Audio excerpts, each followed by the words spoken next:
Shalom. Renungan kali ini berjudul Yesus, Pola Kita, dan Mengerjakan Kehendak Allah oleh Evangelis Lokamanya Prawiro. Cara personal dan praktikal kehidupan setiap dari kita ialah melakukan kehendak Allah dalam hidup kita. Mari kita mulai dengan pertanyaan personal. Apakah kita memiliki tujuan jelas dalam hidup kita? Atau kita menyimpang dalam hidup, terbawa ke sana kemari oleh angin, kebiasaan, dan gaya hidup, terhempas ombak keadaan yang atasnya kita tidak memiliki kendali? Tidak ada yang lebih tragis dalam hidup manusia daripada tanpa tujuan. Jika kita tidak menyasar apa-apa sama sekali, kita mungkin tidak mengena apa-apa. Kita mungkin memiliki talenta, kecerdasan, dan kemampuan spesial, namun tanpa tujuan hidup, kita akan berakhir dalam frustrasi, karena kita akan meraih sangat sedikit nilai permanen.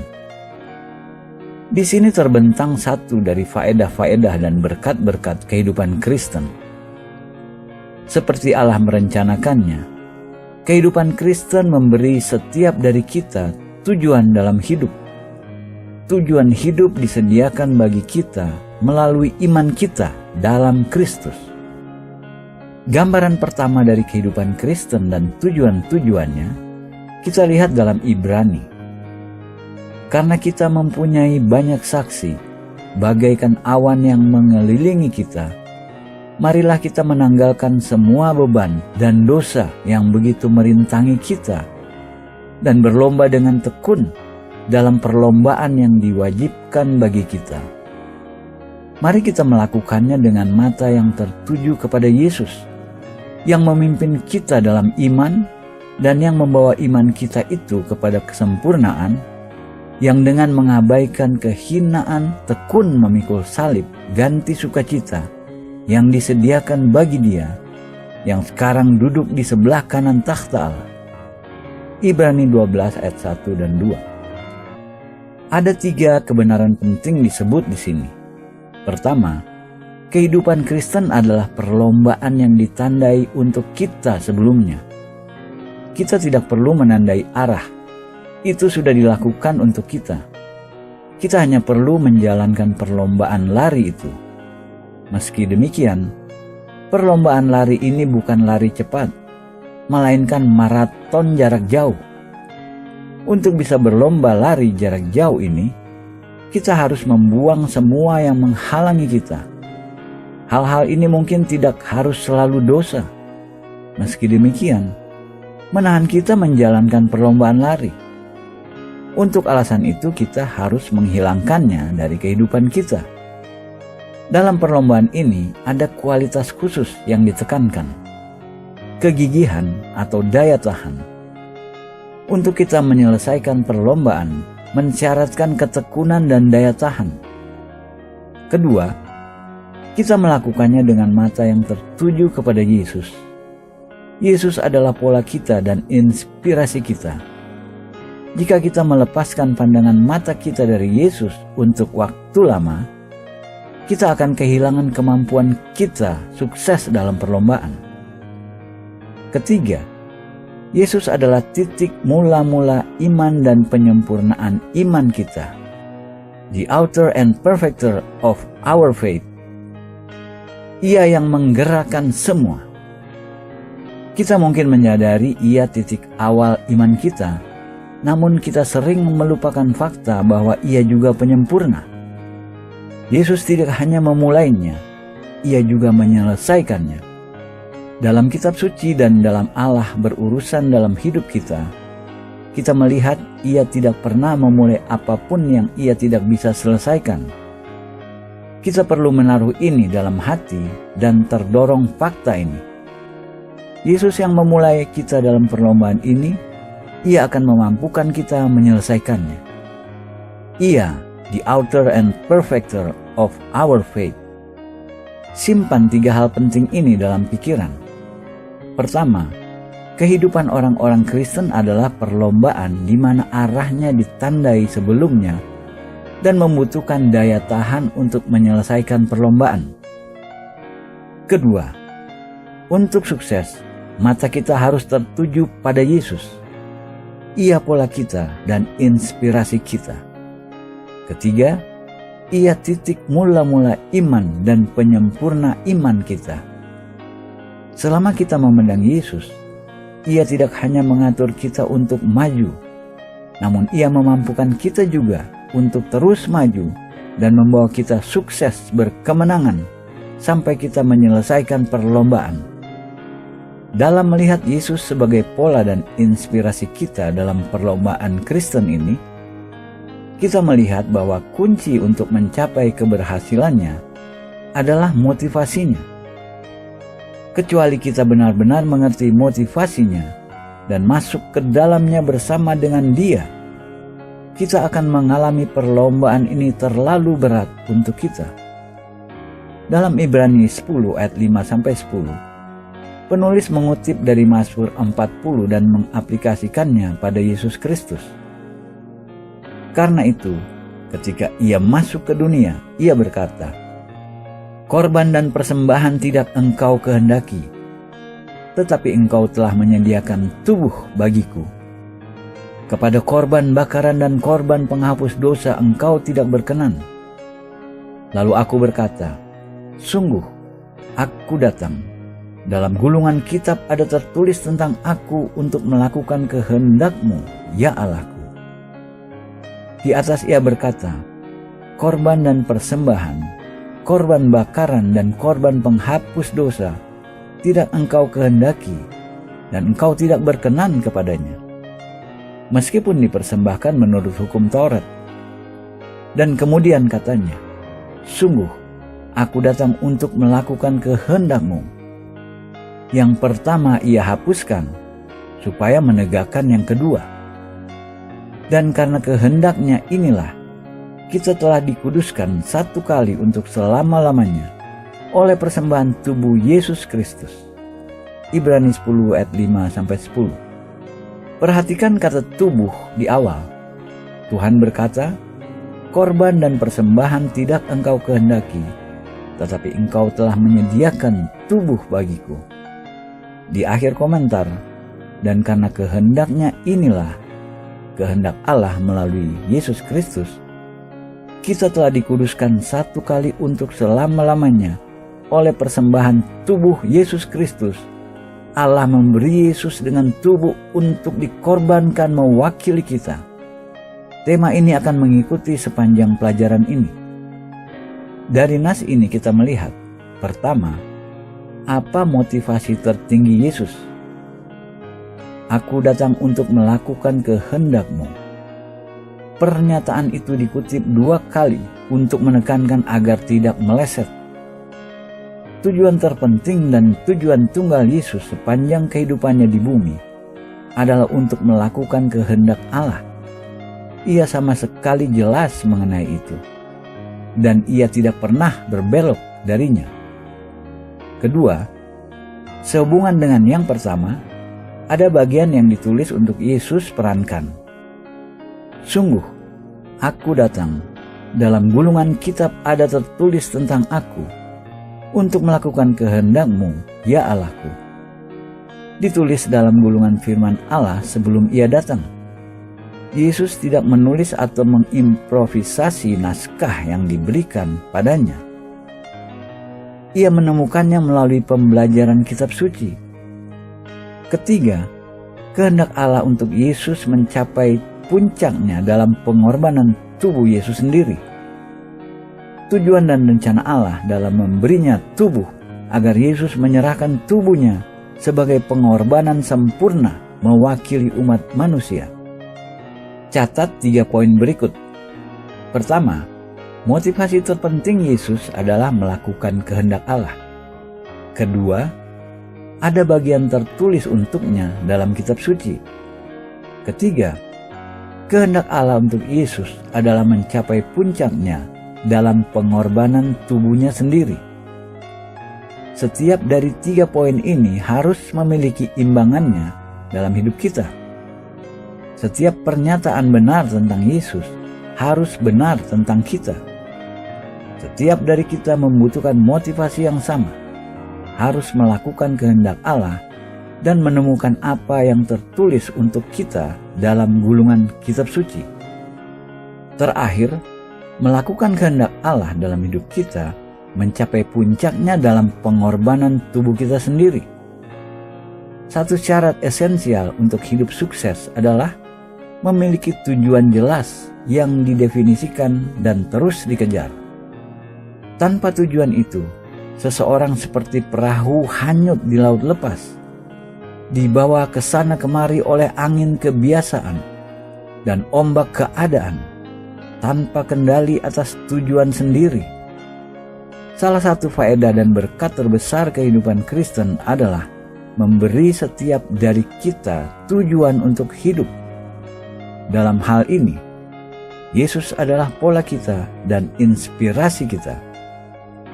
Mari kita lihat bagaimana komitmen untuk melakukan kehendak Allah secara praktikal berhasil dalam kehidupan dan pelayanan Yesus di bumi. Kita akan mulai dengan insiden terkenal di mana Yesus bertemu dengan perempuan Samaria di sumur Yakub. Yesus dan murid-muridnya dengan berjalan kaki kembali dari Yudea ke Galilea.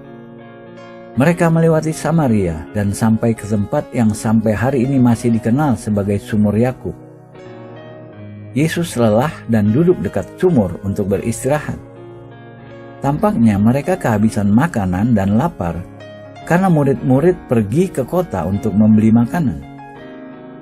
Lalu perempuan dari Samaria itu datang ke sumur, dan Yesus melakukan perbincangan dengannya, di mana ia memberinya janji indah mengenai air hidup bagi setiap orang yang haus.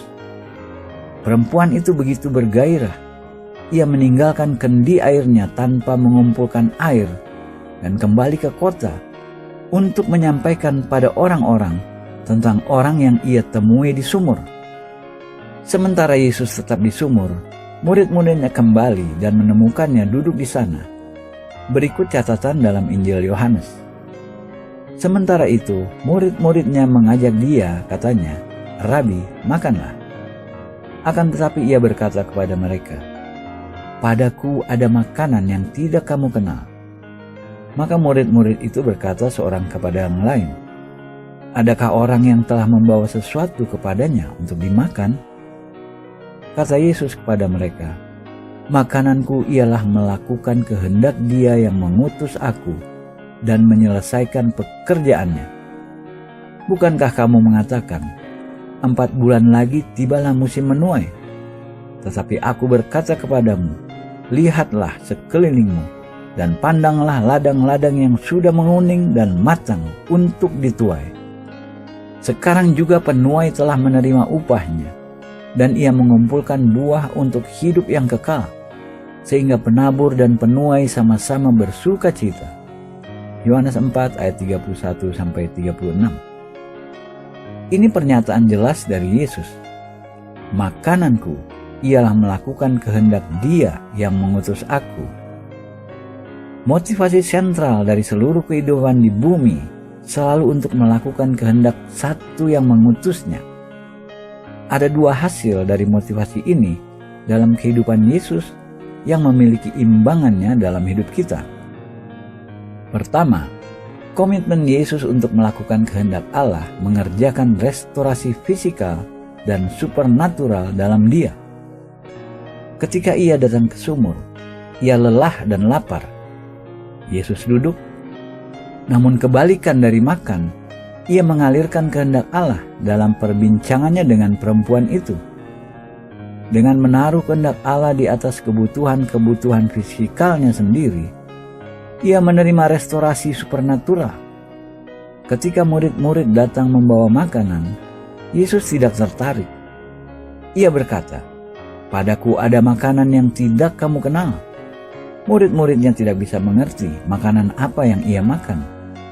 Yesus menjelaskan, "Makananku ialah melakukan kehendak Dia yang mengutus aku dan menyelesaikan pekerjaannya." Makanan adalah hal yang memberi kita kekuatan fisikal dan menjaga kita.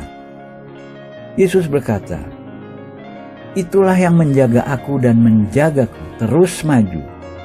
Komitmenku untuk melakukan kehendak Satu yang mengutus aku. Kedua, Yesus memiliki sudut pandang yang berbeda. Ia mulai berbicara tentang bagaimana melihat dunia. Ia berkata, "Kamu melihat dunia dengan satu cara. Aku melihat dunia dengan cara lain. Kamu bilang ada 4 bulan lagi untuk menuai.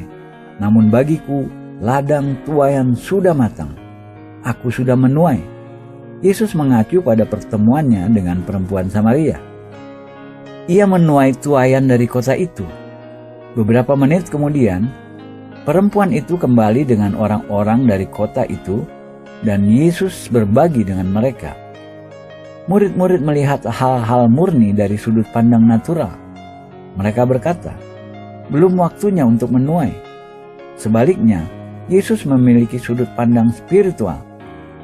Ia melihat hal-hal dari perspektif lain.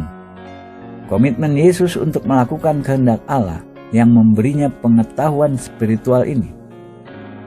Kira-kira 2/3 pasal Injil Yohanes selanjutnya, kita menemukan Yesus membuat pernyataan lain yang banyak mengajar kita tentang hasil dari memiliki komitmen melakukan kehendak Allah. Yesus membahas kesembuhan seorang yang sudah lumpuh bertahun-tahun. Di tengah diskusi ini, Yesus membuat pernyataan, "Aku tidak dapat berbuat apa-apa dari diriku sendiri. Aku menghakimi sesuai dengan apa yang aku dengar, dan penghakimanku adil. Sebab aku tidak menuruti kehendakku sendiri, melainkan kehendak Dia yang mengutus aku." Yohanes 5 ayat 30. Perhatikan kata-kata Yesus, "Penghakimanku adil." Dengan kata lain, Yesus mengatakan, "Penghakimanku benar." Kenapa? Karena aku tidak menuruti kehendakku sendiri, melainkan kehendak Dia yang mengutus aku. Di sini kita menemukan hasil ketiga dari memiliki komitmen melakukan kehendak Allah. Penghakiman adil, atau kearifan yang tidak memihak. Yesus tidak pernah tertipu. Tidak seorang pun menipunya. Yesus melihat kebenaran dalam setiap orang yang datang padanya. Ia melihat motivasi terdalam mereka dan mengetahui apa yang mereka benar-benar cari. Yesus tahu bagaimana menjangkau dan menjamah mereka di mana mereka perlu dijamah. Apakah secara spiritual atau secara fisikal? Karena komitmennya untuk melakukan kehendak Allah. Bagaimana kita bisa menghindari penilaian bodoh dan penilaian yang salah terhadap orang-orang dan situasi-situasi? Kita menemukan kuncinya dalam Yohanes 5 ayat 30, di mana Yesus berkata, "Penghakimanku adil, kearifanku akurat. Aku melihat hal-hal apa adanya. Kenapa? Sebab aku tidak menuruti kehendakku sendiri, melainkan kehendak Dia yang mengutus aku." Penghakiman Yesus tidak dikeruhkan oleh hasratnya untuk mendapatkan jalannya. Ia netral sampai Bapa menggerakkannya. Yesus menunggu pewahyuan Bapa, apa kehendaknya, dan lalu Yesus membuat penghakiman yang adil dan penghakiman yang akurat. Sejauh ini, kita sudah melihat cara di mana komitmen Yesus untuk melakukan kehendak Allah secara praktikal berhasil dalam kehidupan dan pelayanannya di bumi. Ada 3 hasil spesifik dalam hidupnya. Pertama, ada restorasi fisikal. Di sumur Yakub ia lelah dan lapar. Namun dalam melakukan kehendak Allah, membagi kebenaran dengan perempuan Samaria, Yesus menerima restorasi fisikal. Ia tidak lagi lapar ketika murid-muridnya kembali membawa makanan. Kedua, ada pandangan akurat atas situasi. Yesus melihat ladang tuaian dengan mata Allah, sementara murid-muridnya masih melihatnya dengan mata natural. Komitmen Yesus untuk melakukan kehendak Allah memberinya pandangan berbeda dengan perspektif mereka di sekitarnya. Ketiga, ada penghakiman adil atau kearifan yang tidak memihak. Yesus berkata, "Penghakimanku adil, sebab aku tidak menuruti kehendakku sendiri, melainkan kehendak Dia yang mengutus aku." Yohanes 5 ayat 30. Ia tidak pernah ditipu atau terbawa oleh angan-angan, emosi, atau reaksinya sendiri. Yesus selalu menunggu pewahyuan Bapa mengenai setiap situasi. Mari kita lanjutkan dengan melihat dua hasil lebih jauh komitmen Yesus untuk melakukan kehendak Allah. Kita akan melihat di kursus Yesus setelah ia memberi makan 5.000 orang dengan 5 potong roti dan 2 ikan, dan secara spesifik aplikasi spiritual baginya sendiri. Kata Yesus kepada mereka, "Akulah roti hidup. Barang siapa datang kepadaku, ia tidak akan lapar lagi. Dan barang siapa percaya kepadaku, ia tidak akan haus lagi. Tetapi aku telah berkata kepadamu, sungguh pun kamu telah melihat aku, kamu tidak percaya. Semua yang diberikan Bapa kepadaku akan datang kepadaku, dan barang siapa datang kepadaku, ia tidak akan kubuang. Sebab aku telah turun dari surga bukan untuk melakukan kehendakku, tetapi untuk melakukan kehendak Dia yang telah mengutus aku." Signifikan, kita harus mengesampingkan kehendak kita sebelum kita bisa melakukan kehendak Allah. Dan inilah kehendak Dia yang telah mengutus aku, yaitu supaya dari semua yang telah diberikannya kepadaku, jangan ada yang hilang, tetapi supaya ku bangkitkan pada akhir zaman. Sebab inilah kehendak Bapa-Ku, yaitu supaya setiap orang yang melihat Anak dan yang percaya kepadanya beroleh hidup yang kekal, dan supaya aku membangkitkannya pada akhir zaman. Yohanes 6 ayat 35-40. Yesus telah mengesampingkan kehendaknya sendiri, dan di akhir diskursusnya ia mengacu pada kehendak Bapa-Ku. Akulah roti hidup, supaya setiap orang yang melihat aku dan yang percaya kepada aku beroleh hidup yang kekal, dan supaya aku membangkitkannya pada akhir zaman. Anugerah indah yang ditawarkan oleh satu yang bisa memberi makan dan kehidupan kepada dunia yang lapar, hampir mati. Namun apa harga yang Yesus harus bayar? Tidak melakukan kehendakku, namun kehendaknya yang mengutus aku. Selama kita sibuk dengan rencana-rencana, tujuan-tujuan, dan objektif kita sendiri, kita tidak bisa menjadi saluran-saluran kehidupan ilahi. Karena ini berlaku bahkan untuk Yesus sendiri, apalagi untuk kita. Jika kita ingin privilege menjadi roti Allah, dipecah-pecah untuk memberi makan dunia yang lapar, maka kita harus melakukan penolakan, bukan kehendakku, tetapi untuk melakukan kehendak Dia yang telah mengutus aku. Ini kesaksian pribadi Paulus dalam surat keduanya kepada orang-orang Korintus. Kami senantiasa membawa kematian Yesus di dalam tubuh kami, supaya kehidupan Yesus juga menjadi nyata dalam tubuh kami. Sebab kami yang masih hidup ini terus-menerus diserahkan kepada maut karena Yesus, supaya juga hidup Yesus menjadi nyata di dalam tubuh kami yang fana ini. Maka demikianlah maut giat di dalam diri kami dan hidup giat di dalam kamu. 2 Korintus 4 ayat 10-12.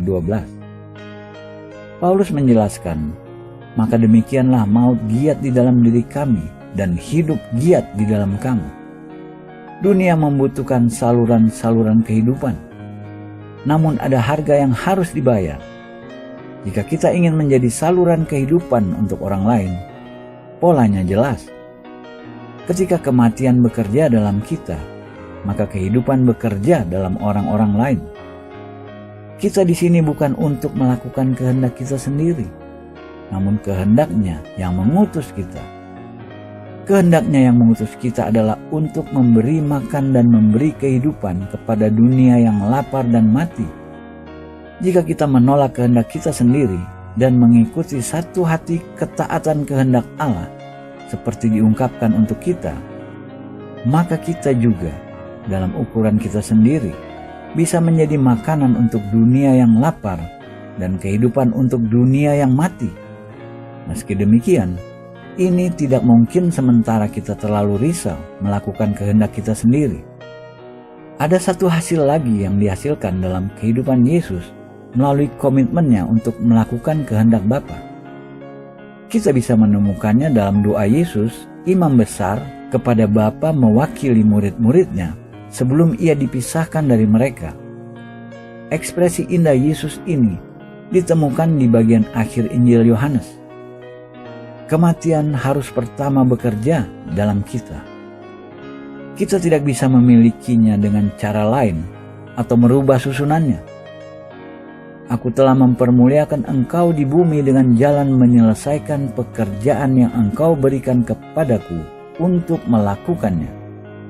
Yohanes 17 ayat 4. Di mana versi ini berkata, menyelesaikan, terjemahan bentuk dari kata Yunani, teleios, juga berarti untuk menyelesaikan atau untuk melengkapi. Aku telah mempermuliakan engkau di bumi dengan menyelesaikan pekerjaan yang engkau berikan kepadaku untuk melakukannya. Sepanjang Injil, penekanan Yesus bukan hanya pada melakukan kehendak Allah, namun pada menyelesaikan pekerjaan. Sehubungan dengan insiden perempuan Samaria di sumur Yakub, ia sudah mengatakan, makananku ialah. Yesus selalu melihat ke depan kepada kemenangan tugasnya. Di sini ia berkata, sekarang aku sudah membawa kemuliaan kepadamu, ya Bapa, di bumi, karena aku sudah sampai pada akhir pekerjaan. Aku sudah menyelesaikannya.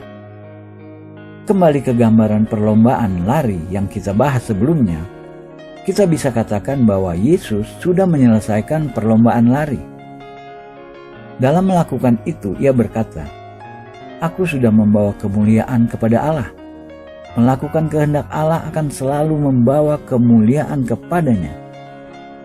Apapun tugas yang Allah panggil kita untuk lakukan, jika kita melakukannya sepenuhnya dan menyelesaikannya, kita bisa membawa kemuliaan kepadanya. Tugas yang Allah tugaskan kepada kita mungkin simpel, biasa, atau sederhana.